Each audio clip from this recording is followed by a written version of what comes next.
আসসালামু আলাইকুম বন্ধুরা, বটপাতার আঠা কী কাজে লাগে এটা অনেকে জানতে চেয়েছেন।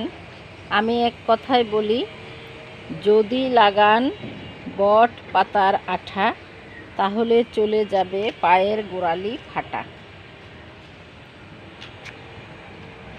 ছাদ বাগানে চারা বট গাছ আছে, সেখান থেকে পাতা ছিঁড়ে নিলাম। দেখুন পাতার থেকে কত রস, কষ, সাদা সাদা কষ বেয়ে যাচ্ছে। আগে দুটি পাতা ছিঁড়েছিলাম, পাতা দুটি ছিঁড়ে দেখেছি অনেক কষ আছে, তো এইভাবে এগুলা পায়ের মধ্যে লাগিয়ে দিবেন, তাহলে পায়ের গোড়া ফাটা যাবে।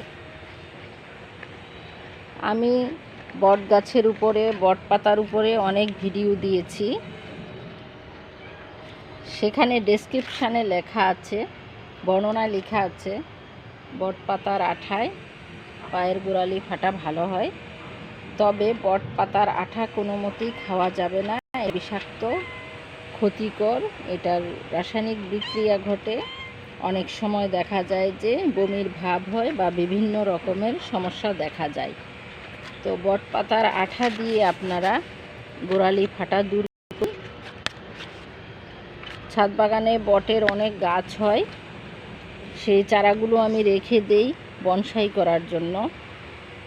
এটা বনসাইয়ের প্রসেস চলছে, এখনও করা হয়নি, তবে ভালোই হয়েছে। এটার পাতাগুলো নিয়ে আমি পায়ে লাগাচ্ছি, পরবর্তীতে এটাতে সুন্দর করে বনসাই করা হবে।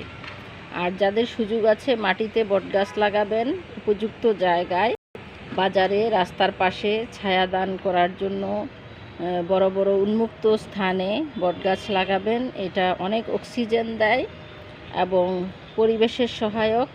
বটের ফল পাখি খেয়ে থাকে এবং বট পাতা, ছাল, মূলের অনেক উপকারিতা রয়েছে, সেটা আমার আরেকটা ভিডিওর বর্ণনায় পড়ে নেবেন। আল্লাহ হাফেজ।